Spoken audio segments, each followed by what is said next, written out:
Que yo te quiero verde. 25 años de autonomía. Con Enrique García. Existía, no podemos olvidarlo, pues un fuero de los españoles que nunca fue aplicado, pero que en un momento determinado podía servir concretamente a los jueces para intentar, como digo, hacer que prevalecieran esos derechos. Las vías para hacerlo factible pues eran muchas. Nosotros además éramos conscientes de hasta qué punto el régimen le tenía un santo temor al escándalo. Es decir, actuábamos con una cierta posición de ventaja, sabiendo que al régimen no le interesaba que saliera a la calle una abierta confrontación con parte de su judicatura. Así se expresaba Plácido Fernández Viagas, magistrado, socialista, cristiano, un hombre justo y honrado. Desde su juzgado y en plena dictadura, nunca salió la orden de prisión para nadie que hubiera sido detenido por defender sus ideas, luchar por la libertad o pedir justicia.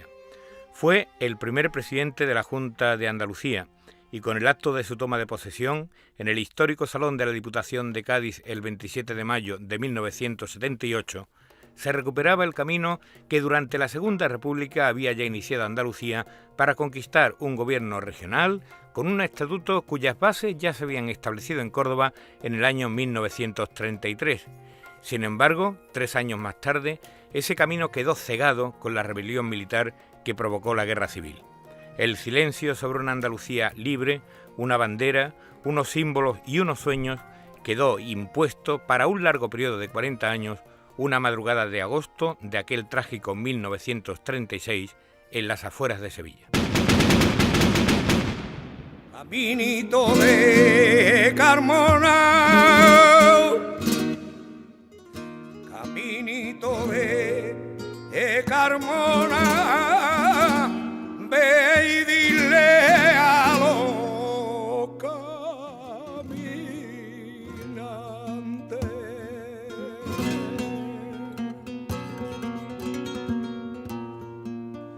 Ve y dile a los caminantes, ve y dile a los caminantes en qué lugar del sendero mataron a Blas Infante, en qué lugar del sendero mataron a Blas Infante.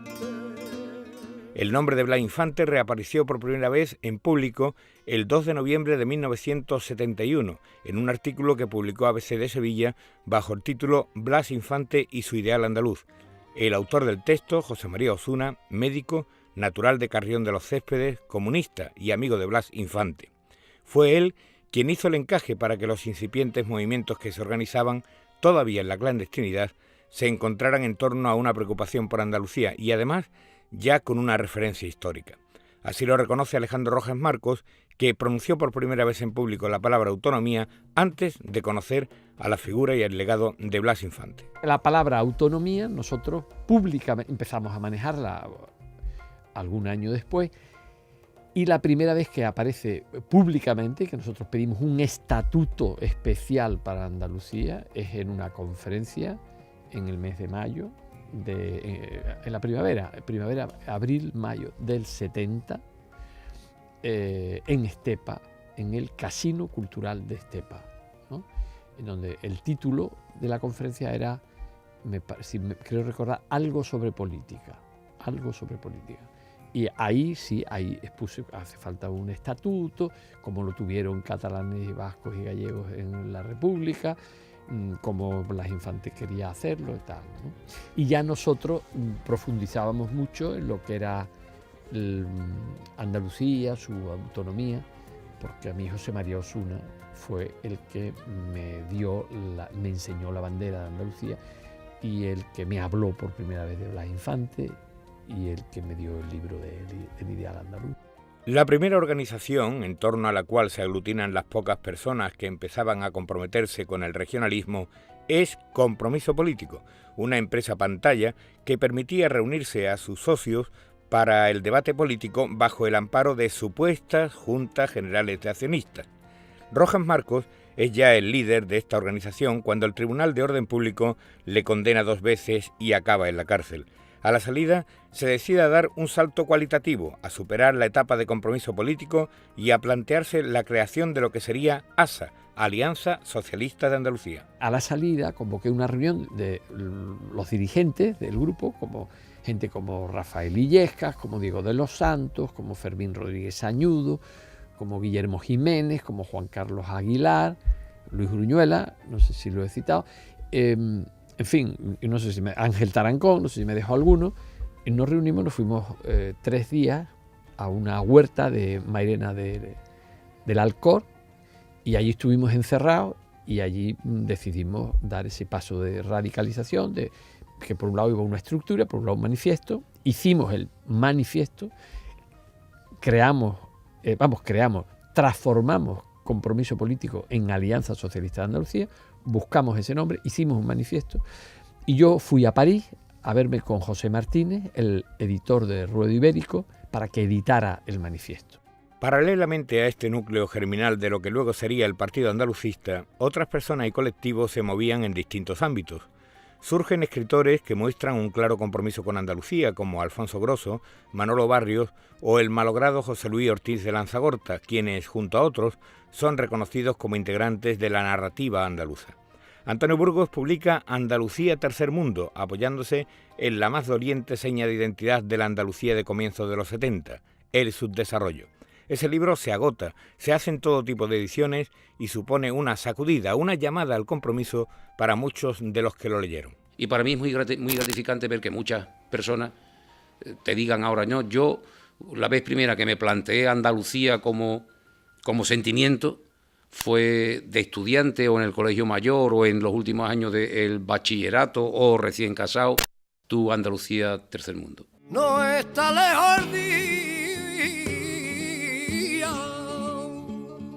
pronto lo veremos, ya viene llegando, cantará mi niño,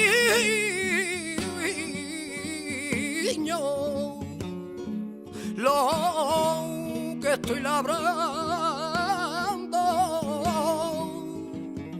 lo que estoy labrando.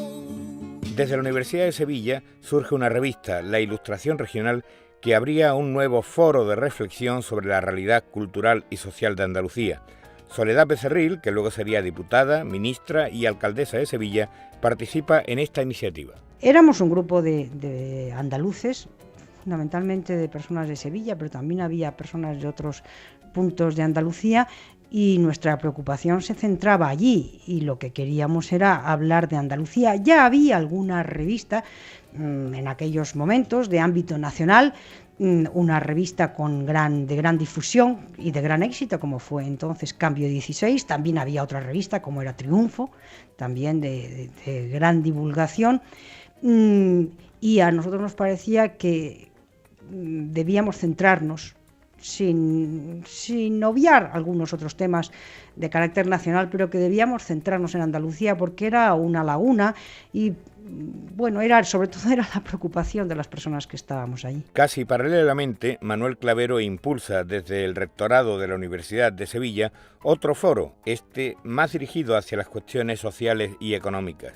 Nace el Instituto de Desarrollo Regional. Y eso era un instrumento que estaba en las leyes de desarrollo y, bueno, pues aunque tuvo ciertas dificultades su aprobación, luego realmente lo aprobó el Ministerio y desde entonces viene funcionando. Esa fue una preocupación. Otro ejemplo de preocupación mía por Andalucía, incluso antes de entrar en política, en la época del rectorado, fue la dirección de la tesis doctoral de Amparo Rubiales, La Región, que se llamaba así. Y fue un libro muy oportuno, porque eran los últimos tiempos ya del régimen anterior, y ese libro fue ya un libro de consulta necesario ante el nuevo fenómeno que entró en España ya con el restablecimiento de la Generalidad y la extensión de las preautonomías a todas las comunidades. Los trabajadores están ya organizados en estos primeros años 70 al margen de los sindicatos franquistas. Fernando Soto comparte por entonces su doble condición de líder sindical y dirigente comunista, y junto a otros dos históricos dirigentes de Comisión Obrera en Andalucía, Eduardo Saborido y Francisco Acosta, vio el comienzo del año 1973 desde la cárcel, tras ser detenidos en una reunión clandestina en Madrid. Finalizando ese año, comenzaría contra ellos y otros dirigentes nacionales del sindicato uno de los juicios que marcarían los últimos años del franquismo, el proceso 1001. El 20 de diciembre estaba todo preparado para la celebración de la vista, cuando un hecho histórico iba a dejar todo en un segundo plano y a asumir en horas de angustia y miedo a los españoles.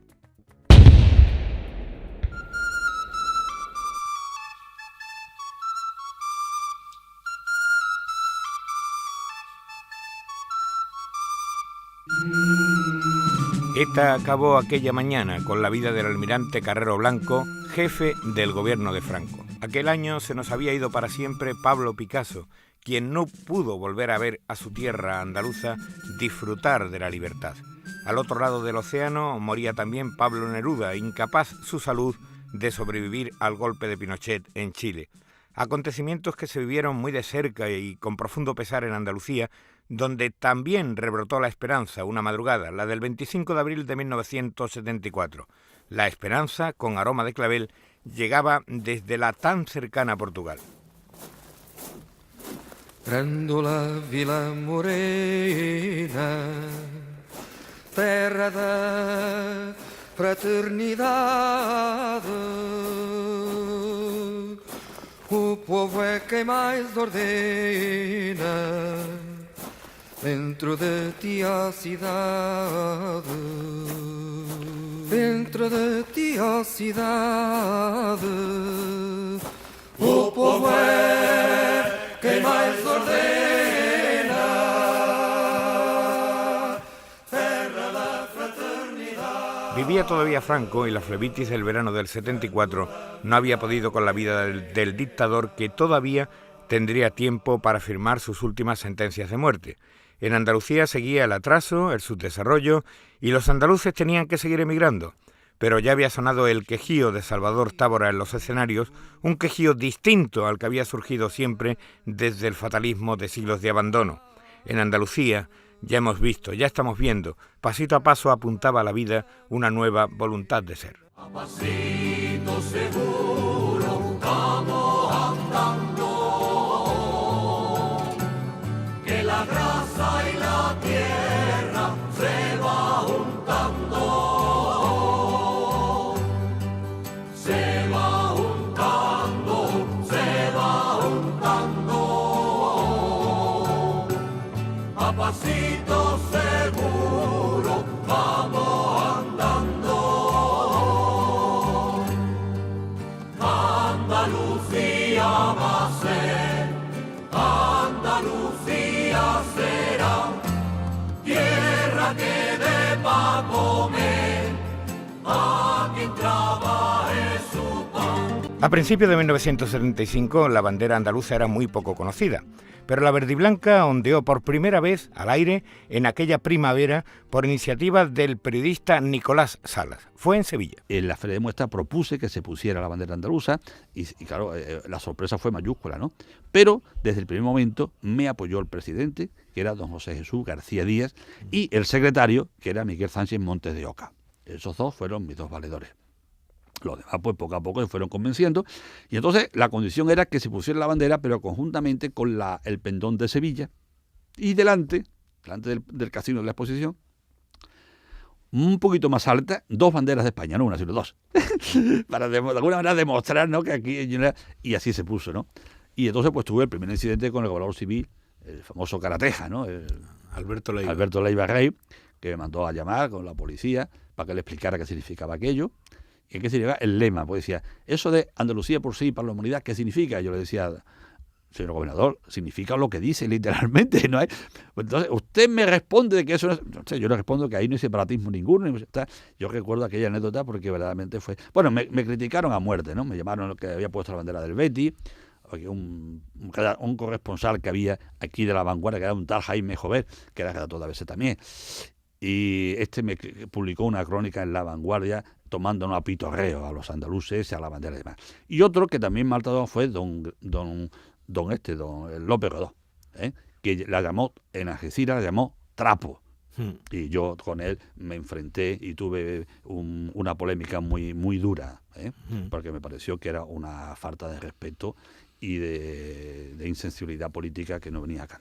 De ronda vengo lo mío buscando, la flor del pueblo, la flor de mayo, verde, blanca y verde. Mientras la bandera, poquito a poco, ayuntamiento tras ayuntamiento, iba recuperando el lugar que le correspondía, el himno y el escudo lo hacían de manera más lenta. La primera vez que en un acto público sonó el himno de Andalucía fue en el saloncito de actos de una cooperativa de libros universitaria en la sevillana calle Placentines. El inolvidable escritor andaluz José Luis Ortiz de Lanzagorta dirigía un ciclo de charlas para recuperar nuestros símbolos.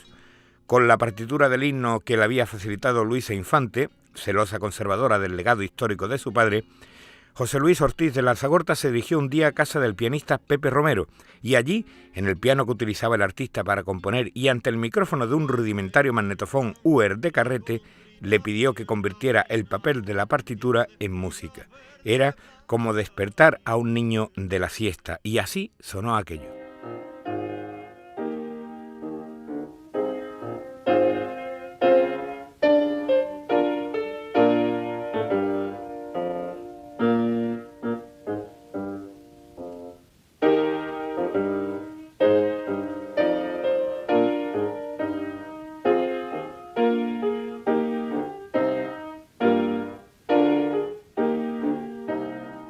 Apenas un centenar de estudiantes oían estas notas arrancadas a la partitura original que meses más tarde adaptaban Rafael Molina, Francisco Luis Miranda y Carlos Cano para que la Coral Polifónica Heliópolis de Sevilla grabara por primera vez en la historia un disco con el himno, producido y editado por el Partido Socialista de Andalucía.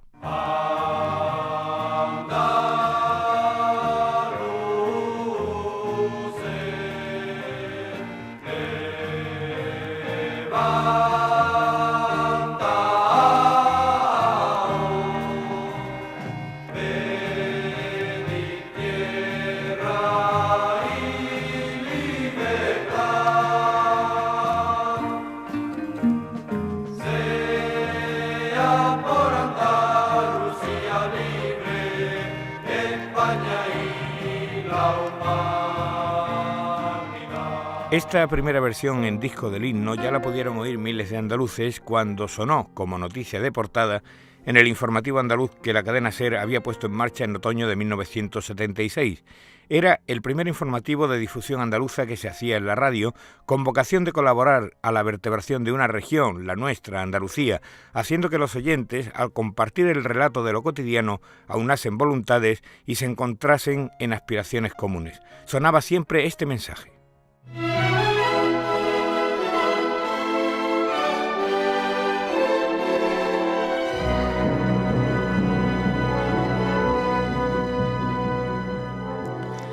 Andalucía es una tierra grande, hermosa, vieja y sabia. Siéntase orgulloso de ser andaluz.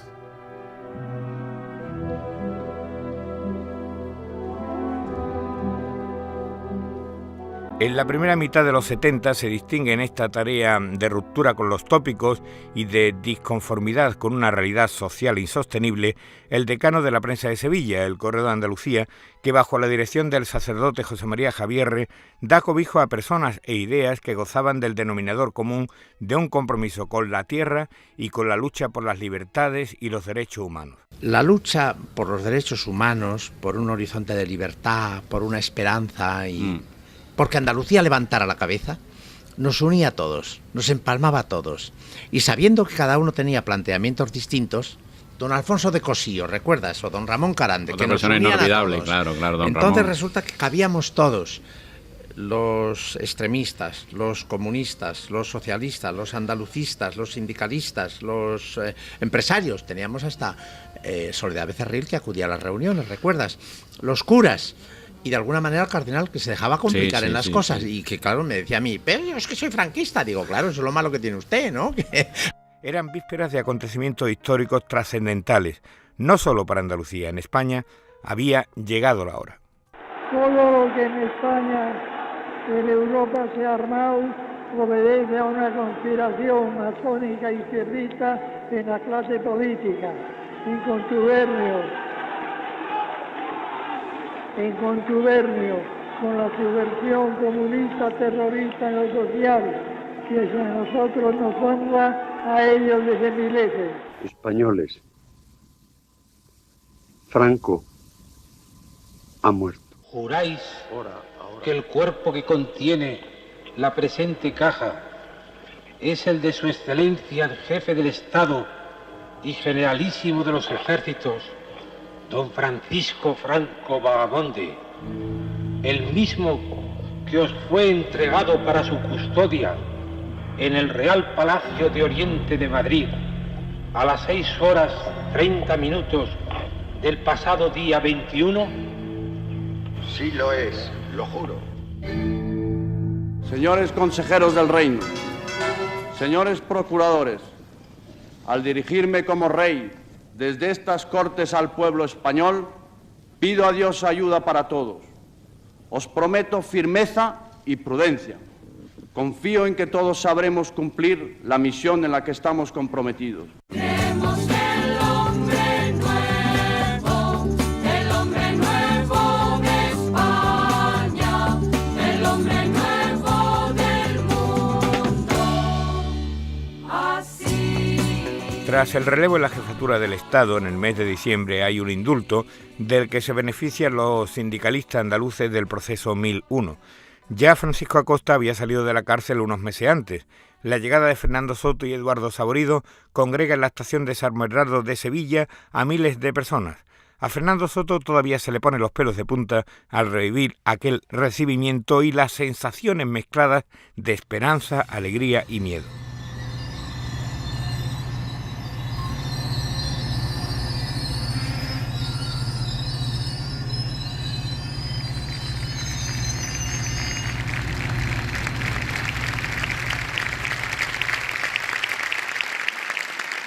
Cuando llego a Sevilla, el talgo no tiene ventana para asomarte. Cuando tú ya lo ves porque está en la propia puerta y ve aquello, dice, me cacho en Dios, esto es la gloria, esto es...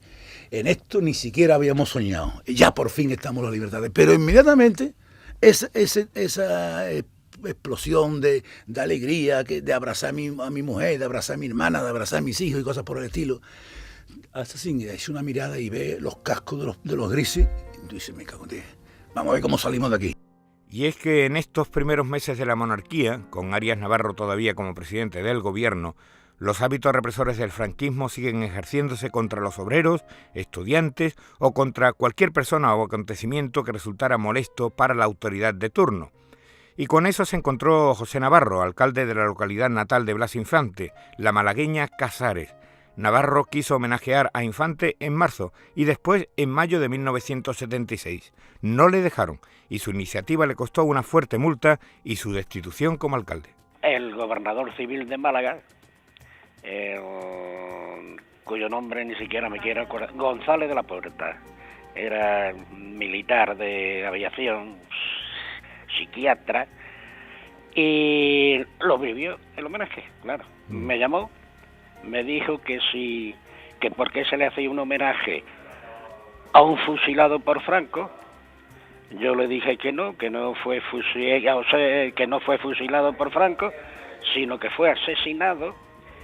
Y además le dije de que conocimiento tenía el gobierno civil de ese homenaje, puesto que en el pleno, porque fue acordado en pleno, se le enviaron los extractos del acuerdo al gobierno civil. Si él no lo había leído, no era culpa mía, era culpa suya. Y prohibió, claro, rodeó al pueblo de Casares por el único acceso que tenía entonces, la carretera actual, y se prohibió. Libertad, libertad, sin ira, libertad, guárdate tu miedo y tu ira, porque hay libertad, sin ira, libertad, y si no la hay, sin duda la habrá. Libertad, libertad. Y la verdad es que a pesar de todas las dificultades, las fuerzas democráticas se disponen para el fin real de 40 años de dictadura, aunque con estrategias distintas. El Partido Comunista, con Santiago Carrillo dirigiendo personalmente la operación, impulsa la Junta Democrática, que aglutina a un buen número de fuerzas y personalidades de gran prestigio y acreditados luchadores por la democracia. En Andalucía el principal referente fue don Alfonso de Cossío.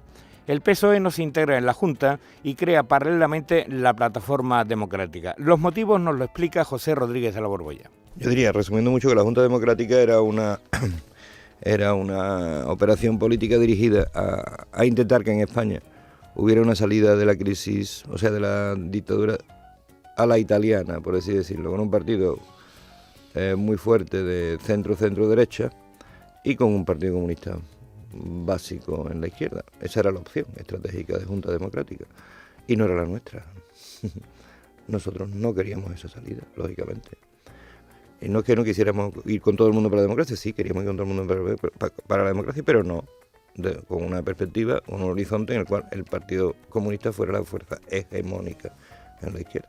Pero Junta Democrática y Plataforma acaban finalmente llegando a un acuerdo del que nace, también en Andalucía, Coordinación Democrática, en la que se integran la práctica totalidad de los partidos de izquierda, aunque no lo hace el PSA, mientras la derecha y el centro no acaba de dar los pasos. Sin embargo, Clavero y sus colaboradores se salen de esta dinámica y el 3 de septiembre presentan el Partido Social Liberal Andaluz, el PESLA.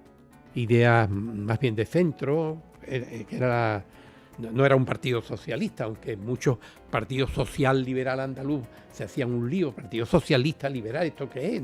No, Partido Social Liberal Andaluz, algo distinto del socialismo y del liberalismo salvaje que, en fin, nos ha caracterizado en algunos aspectos. Esto fue una novedad. Vamos, yo creo que fue una novedad incluso el que la izquierda se articulara como partido propio de identidad andaluza, porque, por ejemplo, Blas Infante no creó un partido político, creó las juntas liberalistas, los centros andaluces, pero un partido político andaluz no creó. Y cuando él se presentó a elecciones, se presentó en candidaturas independientes, pero nunca como un partido político andaluz, que no lo creó, aun cuando su actividad andaluza fue impresionante, como todos sabemos. Bueno, algunas veces, sobre todo ya cuando las preautonomías y todo esto, me acuerdo que había por ahí algunos letreros puestos en las paredes, Clavero carnicero, Clavero rojo, eso sí recuerdo. Ay, Segao,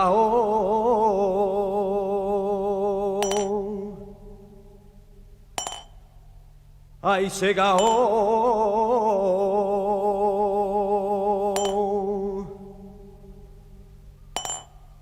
que trabajo. Con el apoyo del Partido del Trabajo se constituye en julio de aquel año 1976 un sindicato que daría mucho que hablar, con el cura diamantino Gonzalo Sánchez o Francisco Casero entre sus fundadores. Nace el Sindicato de Obreros del Campo en un acto celebrado en Antequera. La constitución del Sindicato Obrero del Campo fue el 1 de agosto de 1976 en Antequera, en un convento. Ahí, a través de Diamantino, pues decidimos poder unir, todos estamos en la clandestinidad totalmente. Ahí nos reunimos un grupo de gente y salió ya la primera comisión de representantes, donde estaba Miguel Manaute, estaba Diamantino, estaba Gonzalo Sánchez, estaba una serie de personas, y a mí me dijeron coordinador del sindicato.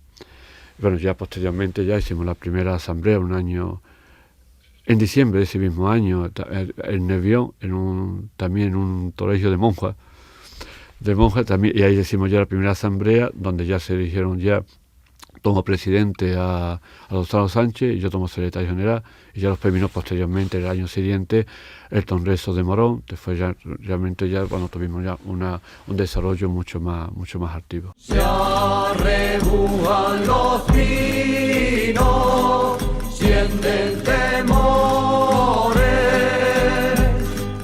pasan por el camino los segadores. José Javier Rodríguez Alcaide, que luego se integraría en el PESLA de Clavero, sigue apostando desde Córdoba por la articulación de las diputaciones como instrumentos sobre los que asentar una Andalucía unida. Nace el ente regional, que es el mejor nombre que se le ocurrió a Rodríguez Alcaide para evitar suspicacias entre las provincias. Se empezó a llamar ente regional porque no quisimos denominarlo, y tengo que decir que es el Franco muere el 25 de noviembre del 75 y la Diputación de Córdoba, el diputado Miguel Manzanares, el 30 de noviembre de ese mismo año hace una declaración, una moción que aprueba por unanimidad la Diputación, de iniciar un movimiento de las diputaciones hacia un regionalismo andaluz que estaba por definir. Y no solo hay movimientos en el ámbito político. Desde Córdoba, en este caso desde su universidad, el profesor Manuel Cuenca Toribio lanza una iniciativa que cuajaría en diciembre de 1976 y que lograría reunir a los historiadores de más prestigio junto a la mezquita. Se celebraba el primer Congreso de Historia de Andalucía. Votamos a aquel congreso que fue desde el punto de vista cuantitativo, y por lo tanto esto es solamente un dato, no sujeta a opinión, el más importante congreso histórico, digo desde el punto de vista cuantitativo, de los asistentes y del número de ponencias defendidas e igualmente publicadas, que se conocen en los anales de la universidad y de la vida académica y cultural española. Y casi paralelamente, y de la mano del Club Gorka que preside el dirigente del PSA Emilio Pérez Ruiz, comienza también en Córdoba el Congreso de Cultura Andaluza, en un acto en el que intervendría en medio de un clima de gran entusiasmo Antonio Gala. Cansada de ser desde hace siglos tierra de conquista, que se reparten los conquistadores, o colonias que explotan los de fuera, dándole un pirulí condescendiente a los hijos de los colonizados. Andalucía es, sí, la bella durmiente, pero una bella durmiente se muere o se despierta. Son demasiados años los que lleva dormida, demasiados los que lleva aguardando ese beso de amor, justamente lo contrario de lo que ha recibido. Y el despertar sin vuelta ha de suceder ya ha sucedido. Yo he apoyado mi oído en el corazón de nuestras gentes y sé que late con alarmante irritación. Yo conozco a mi pueblo porque le pertenezco y él me asume, y sé que está muy harto, que le duele la cal de los huesos de ver a la que ama, mal vestida y hambrienta, con lo tibia, lo hermosa y bien dotada que la hizo Dios un día. Otro hecho que marcó culturalmente este 1976 fue el homenaje a García Lorca en su pueblo natal, Fuente Vaqueros. El 5 a las 5, en primera línea de la convocatoria del acto, estuvo el periodista granadino Antonio Ramos. Federico. García Lorca. Mi cantor.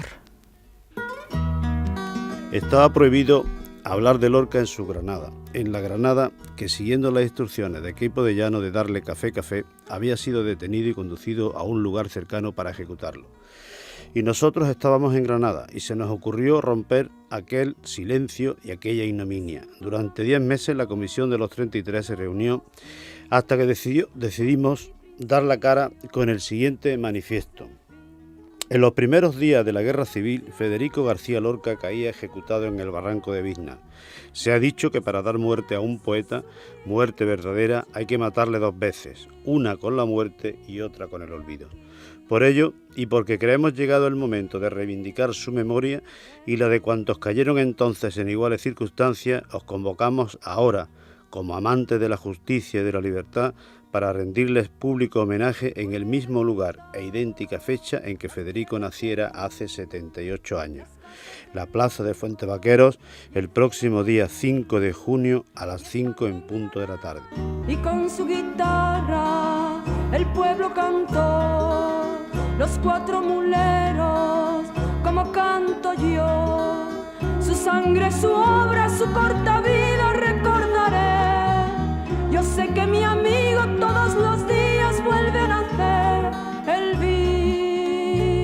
vive aquí y vive en mí.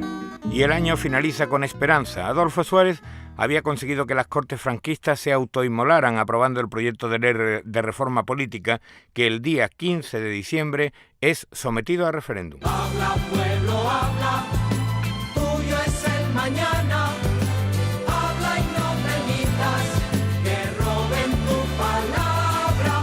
Habla, pueblo, habla sin temor. No dejes que nadie apague tu voz. Los españoles aprueban la reforma y se abre el camino hacia unas elecciones con la concurrencia de partidos políticos que han terminado en la clandestinidad este mismo año, aunque ya muchos de ellos eran tolerados. No así el Partido Comunista, cuyo líder Santiago Carrillo es detenido incluso en Madrid en este mismo mes de diciembre. En febrero se abre la ventanilla para la legalización de los partidos, pero cuando Adolfo Suárez se la juega de verdad es el Sábado Santo en pleno puente vacacional de la Semana Santa de 1977.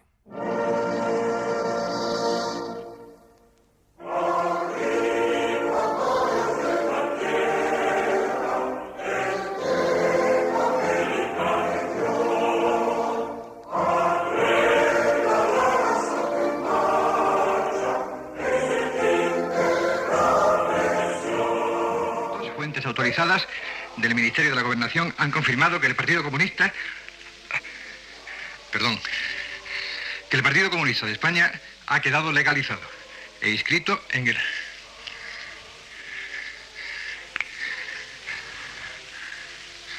Repetimos la noticia,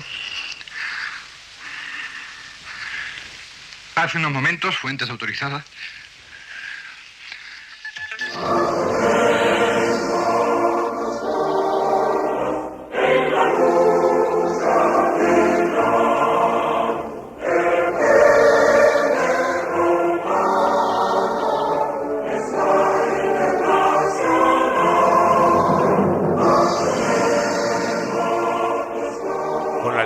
Del Partido Comunista, que los militares aceptan solo por disciplina ante el rey y de muy mala gana, queda abierto el camino hacia las elecciones que finalmente se celebraron el 15 de junio.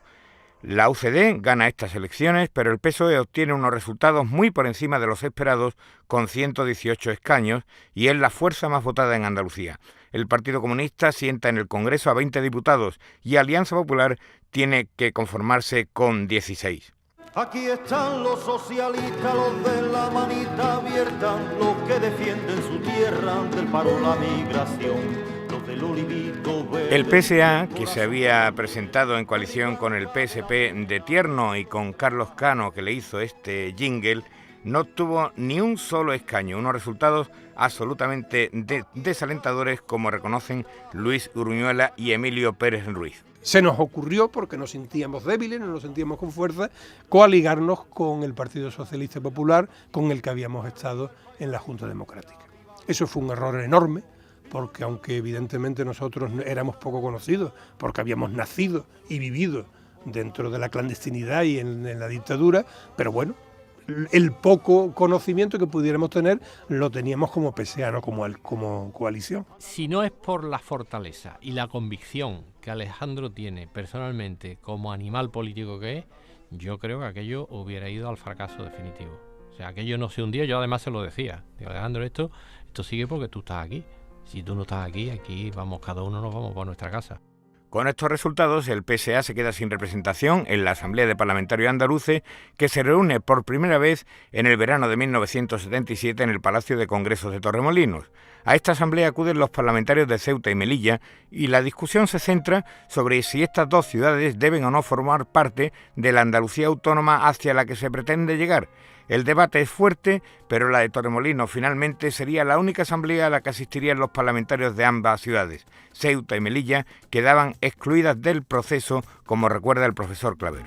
Consideré que el tema, sin quitarle importancia, pero no era un tema tan trascendental como por eso Andalucía no tuviera preautonomía. Me parecía mucho más grave para Andalucía el hecho de que se quedara sin preautonomía porque no había un acuerdo sobre el tema de Ceuta y Melilla. Ellos estaban muy preocupados, los de Ceuta y Melilla, porque al quedarse descolgados pudieran estar más en peligro del tema de Marruecos. Los parlamentarios se van reuniendo en sucesivas asambleas en las que se discuten y ponen las bases para un régimen provisional de autonomía. Se trataba de no quedar en desventaja con las entonces llamadas nacionalidades históricas. Y en estos parlamentos autonómicos provisionales y formados por quienes no eran parlamentarios autonómicos, sino por los nacionales, pues se toma como base aquella afirmación del manifiesto de Tarradella y de Suárez y piden también una preautonomía. La Asamblea de Parlamentarios se institucionaliza en el mes de octubre en una reunión que se celebra el día 12 en la Diputación de Sevilla. De esta asamblea sale una comisión permanente integrada por 18 parlamentarios, 7 del PSOE, 7 de la UCD, 2 del Partido Comunista y 2 independientes. Con ello se pretende una mayor agilidad en los encuentros y una mayor rapidez. Se constituye también una comisión negociadora encargada de defender ante el Gobierno los acuerdos de la Asamblea de Parlamentarios Andaluces. La comisión la integran Rafael Escuredo, Ignacio Welling, Ignacio Gallego y Joaquín Navarro Esteban. El interlocutor sería Manuel Clavero, ministro para las regiones. Mientras avanza en las negociaciones llega la convocatoria de las manifestaciones del 4 de diciembre y los andaluces responden con una fuerza muy superior a las expectativas de los propios convocantes. Tuve la suerte de poder estar con el micrófono de la SER en la manifestación de Sevilla, junto a los niños que llevaban la histórica bandera de Blas Infante que la familia cedió para esta ocasión histórica. Desde ese mismo lugar, en las calles de Sevilla, pudimos conectar y conocer lo que ocurría en otras capitales andaluzas. Así sonaba la radio aquella histórica mañana. El gentío cada vez mayor, el tapón que tenemos delante, que ya prácticamente llega hasta la Plaza Nueva, lugar del final del recorrido, va a hacer que este tramo final sea considerablemente más lento y será muy difícil que todos los manifestantes, los que han seguido el recorrido, los que van detrás de los parlamentarios, lleguen a la Plaza Nueva. Va a ser prácticamente imposible porque desde luego el gentío ha desbordado cualquier previsión, absolutamente todo está desbordado y en la calle dos gritos: Andalucía, Andalucía. Solamente esta palabra y un solo sentimiento: alegría. Alegría por lo que en estos momentos están diciendo los andaluces en las calles sevillanas. Y ahora vamos también a solicitar la opinión de un gran amigo, un andaluz aunque nacido en Euskadi, Iñaki Gabilondo. ¿Qué se siente en estos momentos en las calles de Sevilla? Una emoción absolutamente increíble, increíble, increíble, porque la verdad, quienes hace 2 años decían que no existía el más mínimo eco popular alrededor del tema regional, supongo estarán escondidos, agazapados, avergonzados. Es una auténtica fiesta y es una emoción realmente enorme, enorme. Atención, compañeros de Almería, adelante. En Almería está ocurriendo lo mismo que en todas las ciudades andaluzas. La manifestación la tenemos justamente a 20 metros de donde nos encontramos y viene encabezada por todos los parlamentarios almerienses. Ahora, en donde estamos, que es justamente donde tendrá el colofón la manifestación, Andalucía vibra, vibra Almería entera en este día de la autonomía andaluza. Y aquí va a hablar ahora, dentro de unos minutos, el senador independiente por Almería, Joaquín Navarro Esteban, que leerá lo que en todas las provincias andaluzas se va a leer dentro de unos minutos. Cádiz hoy está en verde, blanco y verde, y además también nos comunican que de toda la provincia y de Jerez ha venido un tren lleno de gente para Cádiz. Cádiz, una vez más, se une a esa Andalucía, se une a esa bandera verde, blanca y verde, y se une a ese escudo donde está su propio escudo. Nos comunican desde diversos puntos de la provincia que todos han querido sumarse a este acto de manifestación, pese a que la lluvia azota Córdoba desde primeras horas de la madrugada. A las 12 menos 5 de la mañana, lo único que puedo comunicar a través de nuestras antenas es que cuántas personas caben en 1,5 kilómetros de calle y una anchura de 16 metros. Esta es por el momento la densidad compacta de granadinos que van en la manifestación. Ondea la verde, blanca y verde. Día verde y blanco en Huelva, día verde y blanco en toda nuestra provincia. Huelva vibra en este día de Andalucía. Miles de personas se han congregado unidas en esta magna manifestación que está celebrándose en nuestra capital. Los onubenses han acudido a la llamada que han realizado 11 partidos políticos en apoyo del Estatuto de Autonomía y se hallan recorriendo en manifestación las calles de nuestra ciudad, mostrando así su conciencia andaluza y su orgullo de sentirse andaluces. Atención, Jaén, adelante. Estamos en plena avenida del Generalísimo, donde de un momento a otro va a iniciarse la masiva y popular manifestación pro-autonómica. El sitio en principio previsto para el inicio de la manifestación ha quedado totalmente desbordado ante el impresionante número de jiennenses que llegaron desde los 4 puntos cardinales de nuestra provincia. Desde todos los pueblos de nuestra geografía provincial se han dado cita esta mañana, a pesar de la lluvia en Jaén, para participar viva y directamente en esta manifestación con un ambiente que, repito, es impresionante. José María Javier, ¿qué significa este día 4 para todos los andaluces? Lo más hermoso que podíamos pensar en Andalucía. Ha salido el sol, ojalá haya salido en otras ciudades de Andalucía. Esta mañana lo teníamos muy cubierto, muy encapotado. Al salir de casa yo pensé, quizá aún es que Andalucía comienza, habrá que luchar mucho para que tengamos el sol sobre todas las almas de los andaluces. Pues ya está llegando el sol y lo tenemos en las calles. Yo pienso que lo tenemos también en los espíritus. Andalucía hoy está junta, empieza a caminar. Los problemas son los mismos, pero si cambiamos los hombres, podremos con los problemas. Andalucía sale de su apatía, de su abandono, de su dejadez. Por eso es un gran día. La autonomía es claro que nos la darán. Yo diría que eso casi no tiene importancia. Nos darán la autonomía que pidamos porque nos la tienen que dar. Lo importante de veras es que al servicio de esta autonomía van a estar ya los andaluces, que saben que tienen que fabricar Andalucía entre todos.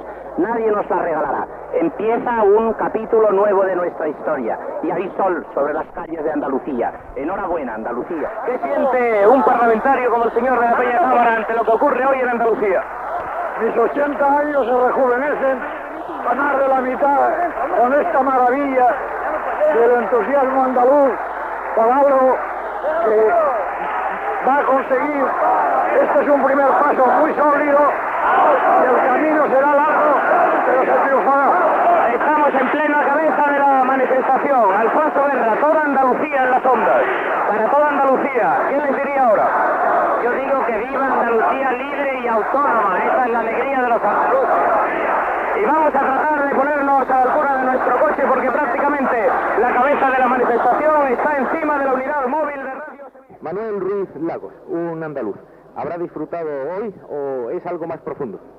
Mucho más profundo, y se ha demostrado hoy que hay un pueblo y que ese pueblo es una nacionalidad. Nosotros no necesitamos, se ha demostrado hoy, ningún estatuto para autonomía. Necesitamos la autonomía ya, el autogobierno ya. ¿Esperaba esta respuesta Manuel Ruiz Lagos?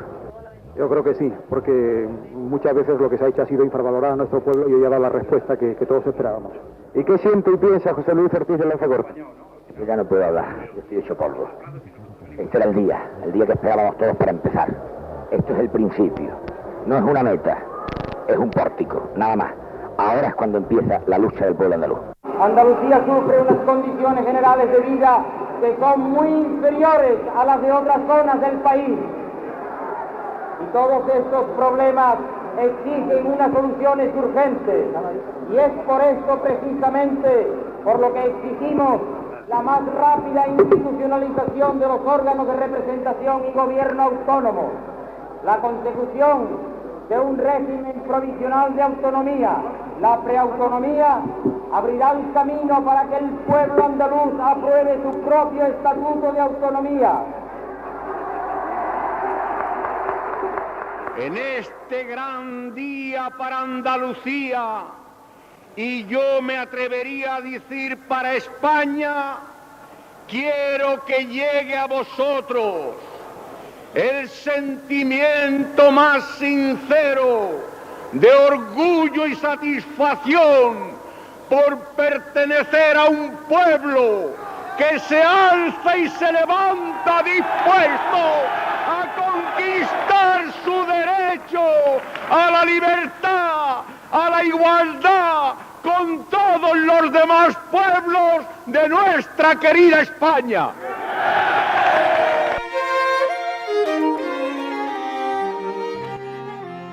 Una mañana inolvidable que se vivió en un clima festivo que truncó trágicamente el absurdo asesinato que acabó en Málaga con la vida del joven Juan Manuel García Caparrós, quien marchaba junto a sus paisanos, contento y feliz, enarbolando con orgullo su bandera verde y blanca.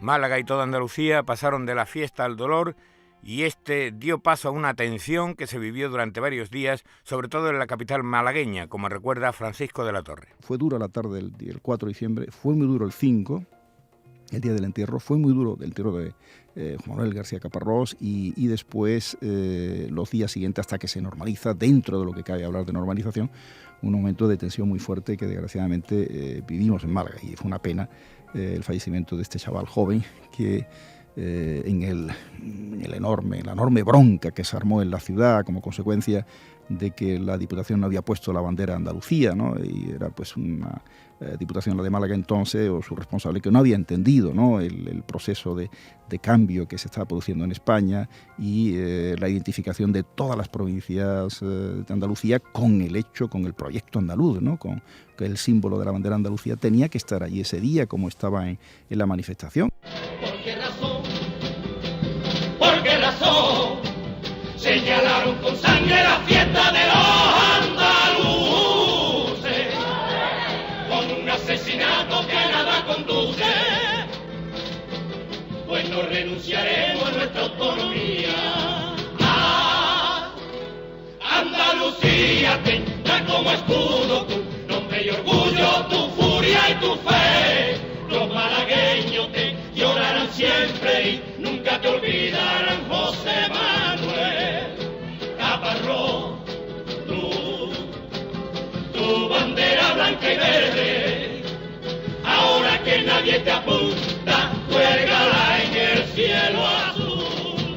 El tremendo grito de autoafirmación como pueblo que dieron los andaluces el 4 de diciembre de 1977 impulsó y comprometió irremediablemente a los políticos en el proceso de autogobierno para Andalucía. Los parlamentarios apenas dejaron terminar las fiestas de Navidad y el día 7 de enero se reúnen en la Diputación de Sevilla para conocer y ratificar el acuerdo al que la comisión negociadora, en nombre de la Asamblea de Parlamentarios, había llegado con el gobierno. No obstante, se produce un inquietante parón que duró meses. Los motivos reales nos lo explica ahora el entonces ministro para las regiones, quien sufrió presiones de toda índole para detener el proceso de la autonomía andaluza en base a un criterio que desbarataba su teoría del café para todos.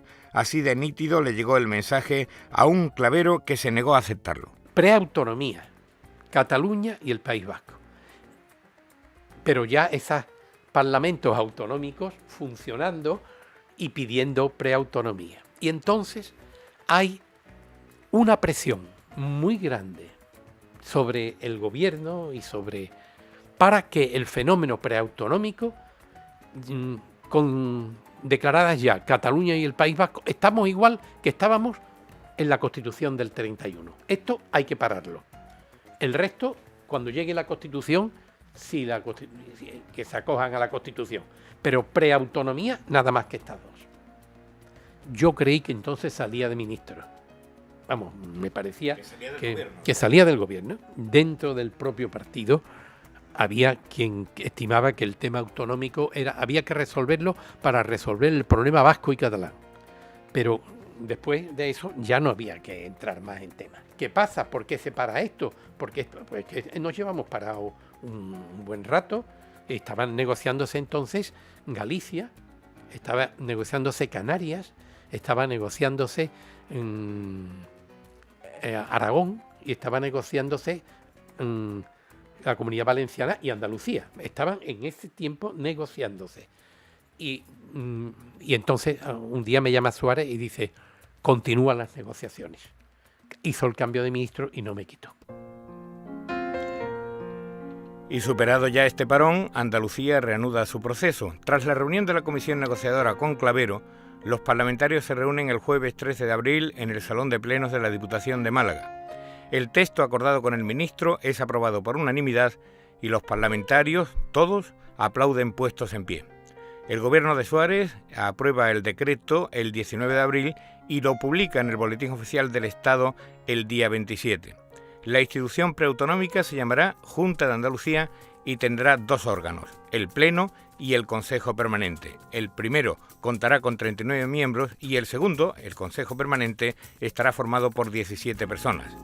Ahí estaba pues ya el instrumento para alcanzar otras metas, y Andalucía empezaba una etapa en la que sabría plantear cara en defensa de sus aspiraciones, rompiendo así una imagen de conformismo. El grito comenzaba a sonar con nitidez. El sol, joven y fuerte, ha vencido a la luna que se aleja impotente del campo de batalla.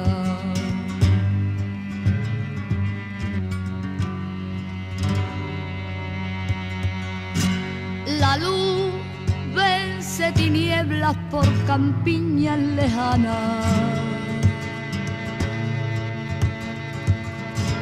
El aire huele a pan nuevo, el pueblo se despereza, ha llegado la mañana. Es 27 de mayo y es Cádiz la anfitriona. Todo está dispuesto en un abarrotado salón de actos de la Diputación Gaditana.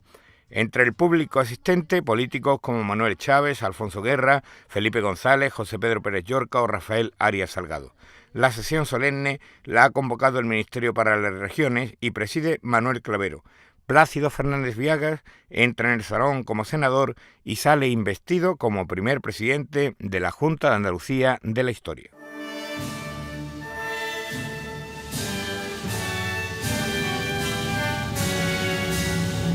Me parece que cualesquiera que sean las vicisitudes que el ente preautonómico esté destinado a sufrir o a disfrutar, podrá justificarse en la medida en que asuma esta responsabilidad de ser la voz unánime de Andalucía. Y esto debe pesar sobre todos nosotros, condicionar nuestra acción política, pero sin que minimice nuestras aspiraciones y la capacidad de esperanza que seamos capaces de depositar en el pueblo andaluz. Nosotros, señor ministro, me parece que todos somos conscientes de que por encima de las disposiciones concretas de ley que la creación de este sistema preautonómico significa, la consagración del mismo es ya el reconocimiento de un control político que Andalucía en su totalidad y en su universalidad ha de ejercer sobre los actos del gobierno del Estado que incidan en los intereses comunes de la región.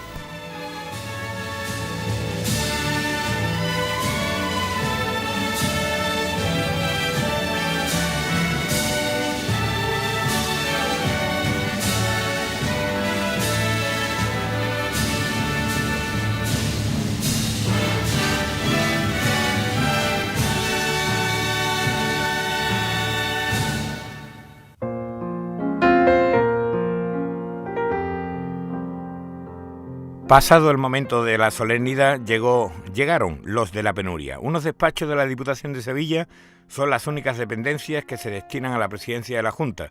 Allí se instala Plácido y su pequeño gabinete que dirige Manuel del Valle. Cuando se le solicitan los auxilios propios de un presidente preautonómico, al menos un vehículo con el que poder moverse por Andalucía, pues se le da un coche que era, yo creo, el que estaba previsto para el desguace dentro del parque móvil de la Diputación Provincial. Y todo era así. Y cuando se le pide el que se le dé un despacho, pues se le da prácticamente un salón perdido dentro de lo que era la casa de la Diputación Provincial de Sevilla, y una secretaria, para que pueda, una secretaria que solo podía hacer atender al presidente, pero nada más. Tras unos días en los que esta labor la desarrolló el periodista y escritor Antonio Burgos, es finalmente la periodista de la agencia EFE, Lola Cintado, la que se encargó de establecer unas relaciones fluidas con los medios de comunicación. Ella recuerda la poca consideración que la Junta encontraba en algunos de estos medios. Tampoco encontraba reconocimiento el primer presidente andaluz de la historia entre los gobernadores civiles, ayuntamientos o diputaciones de la época, que ni siquiera salvaban una relación protocolaria o de simple cortesía. Desde las instituciones, entonces los ayuntamientos predemocráticos, los gobernadores civiles, no sino predemocráticos, se les ninguneaba absolutamente. Es decir, Plácido iba de viaje y tú también lo recuerdas como periodista, a los pueblos y a las capitales andaluzas, y se encontraba con graves aprietos para que respetaran el protocolo, claro. Porque es que además el protocolo también se estaba inventando, todo se estaba inventando. Entonces, por ejemplo, yo recuerdo anécdotas como que la Diputación de Córdoba, en una reunión, Plácido fue de visita oficial a Córdoba y tenía una reunión con la Diputación de Córdoba, naturalmente, porque iba y él sí cumplía el protocolo. Y cuando llegamos, que creo que llegamos un poco tarde, no sé si hubo algún problema de tráfico o qué pasó, cuando llegamos no había nadie en la puerta, recibiendo al presidente preautonómico de Andalucía. Estaba Rafael Vallejo, el diputado socialista de Córdoba, y con cara de circunstancias. Porque habían empezado la reunión sin Plácido. Me acuerdo. Y te acordarás también que el capitán general de la región militar, que creo que era Merry Gordon, en un acto oficial se negó a darle la mano al presidente de la Junta de Andalucía. Y recuerdo que esa negativa a darle la mano fue inmortalizada en una foto estupenda, un documento gráfico de prensa muy buena, que fue portada en el ABC, vamos, y la jalearon divinamente. Este es el entorno en el que tiene que dar los primeros pasos un hombre como Plácido Fernández Viagas, que no tenía las aspiraciones autonómicas, es verdad, entre sus ideales más urgentes, pero Plácido asume la responsabilidad histórica de ejercer como primer presidente de Andalucía y, en consecuencia, no consiente ningún intento de discriminación o desconsideración hacia lo que es Andalucía y el proyecto autonómico. Plácido Fernández Viagas tampoco sabía dónde se podía llegar. Lo que pasa es que Plácido era una persona que se rebelaba contra lo que podía suponer no solamente una injusticia, sino un menosprecio a lo que al menos estaba ya iniciándose a partir de la Constitución. Y esa rebelión contra ese menosprecio es lo que hace que Plácido y todos los que lo rodeábamos en aquella época nos rebelásemos contra el menosprecio a Andalucía y a la idea que estaba ya plasmada en la Constitución.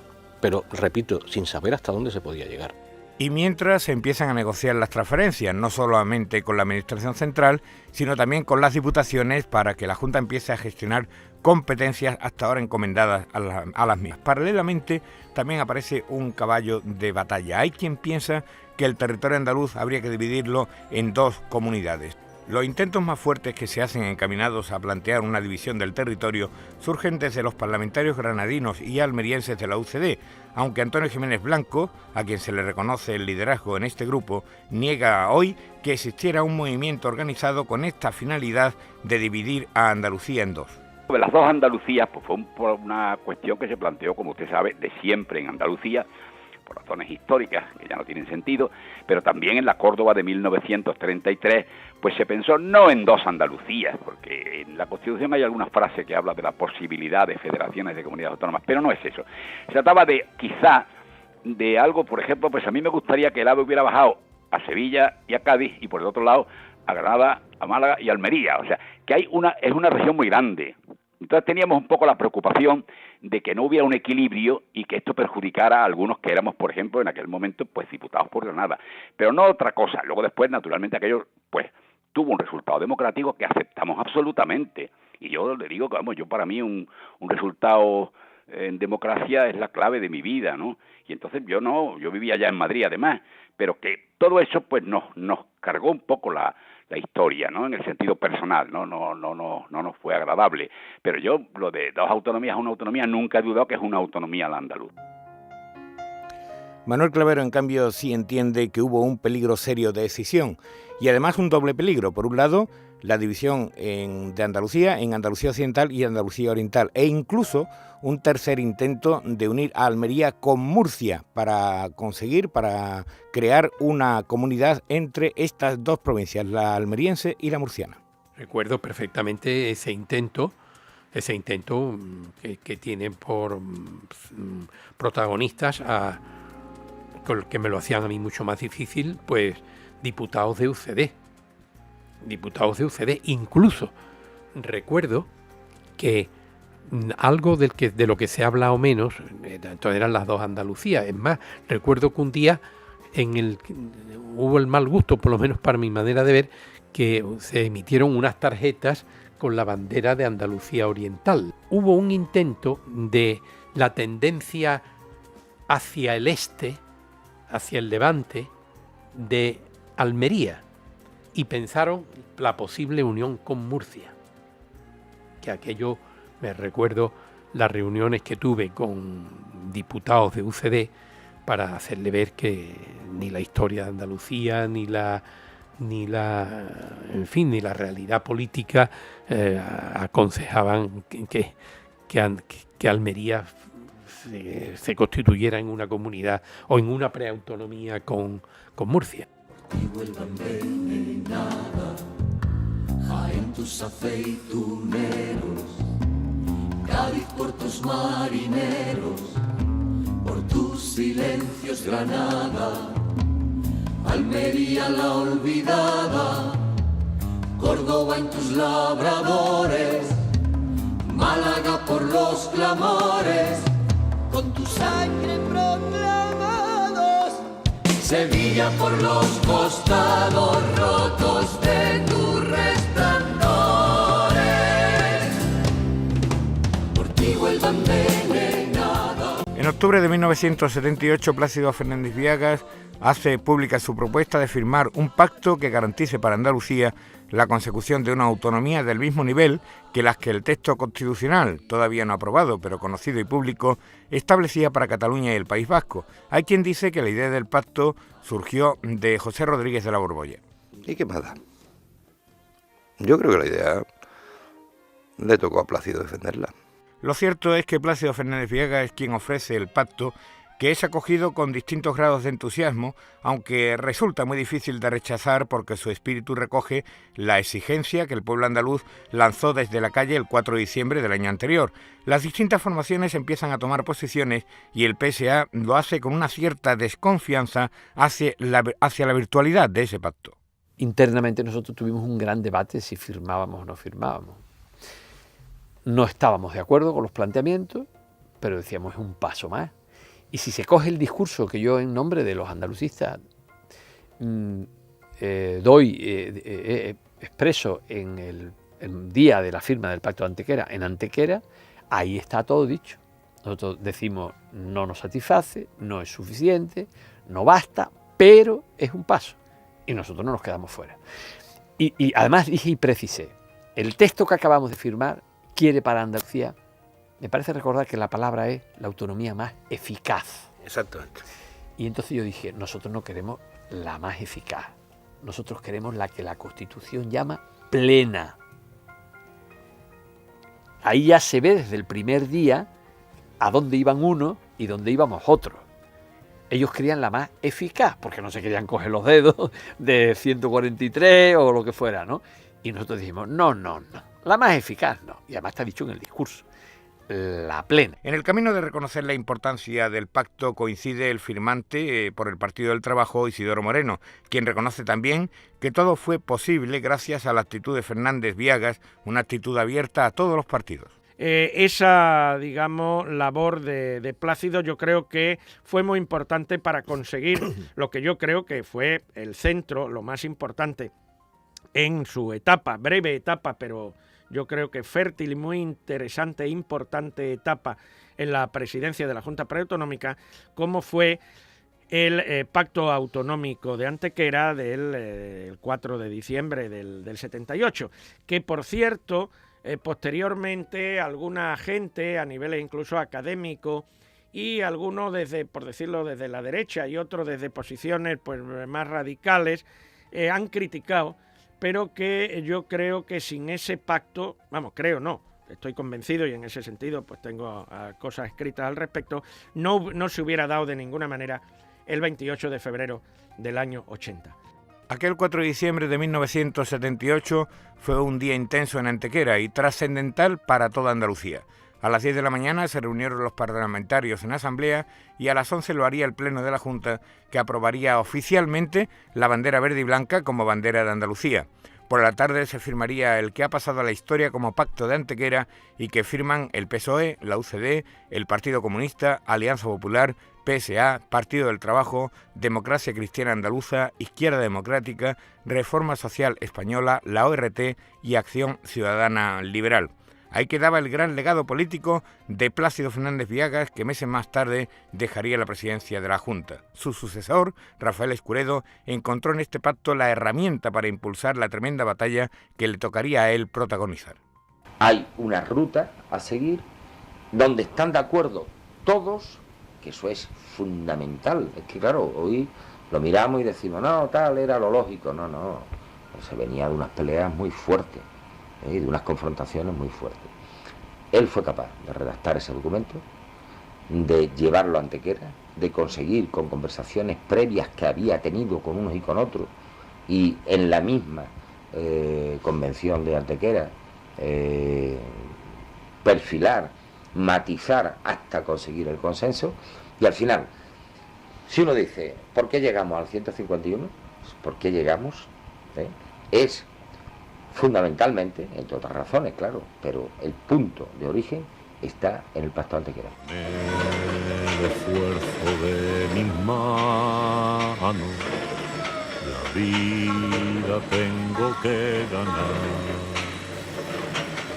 También van a servir mis manos para buscar mi libertad. También van a servir mis manos para buscar mi libertad.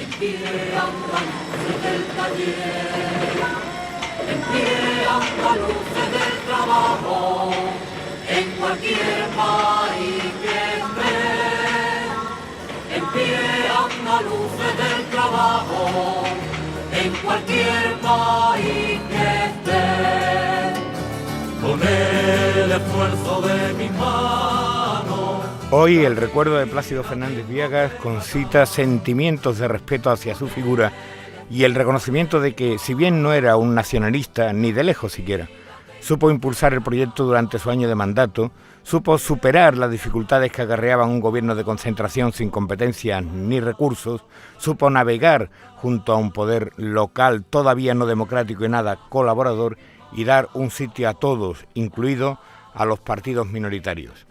Plácido moriría pocos años después de lograr este arco de bóveda que supuso para su gestión el Pacto de Antequera. Nos quedamos con el reconocimiento a su figura que hoy nos hace el entonces diputado granadino de UCD, el socialdemócrata Arturo Moya.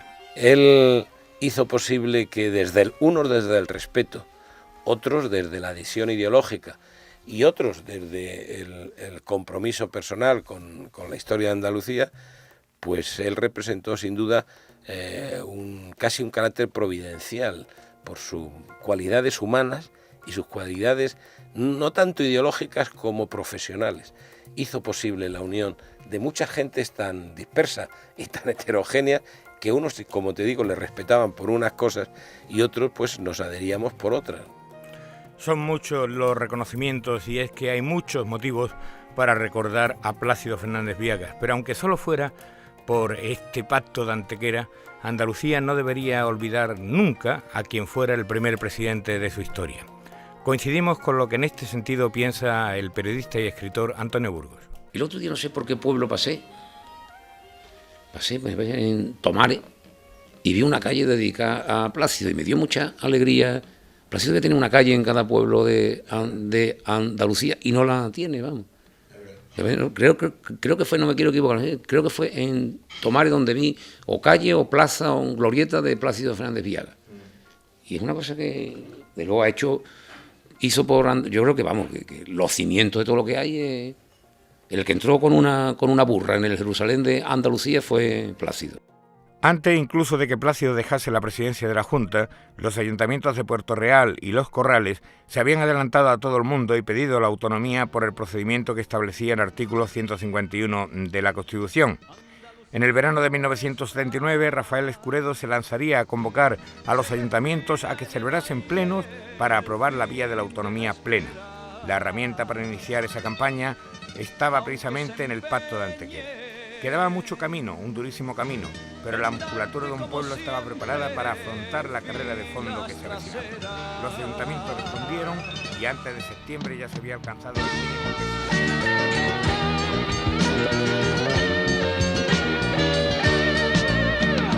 Vamos a sentir la tierra entre las manos y a pedir que se aproveche el campo con trigo y oliva.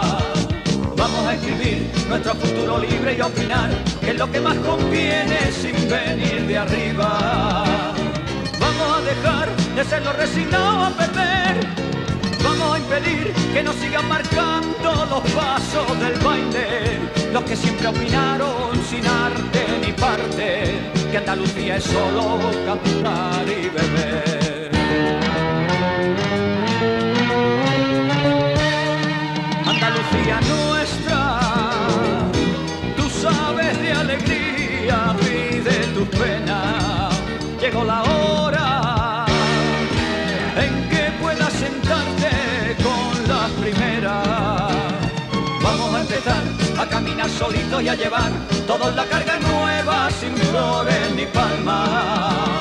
Tendremos que ir muy juntos para poder evitar que en los primeros pasos se doble la espalda. Vamos a sentir Andalucía nuestra de verdad.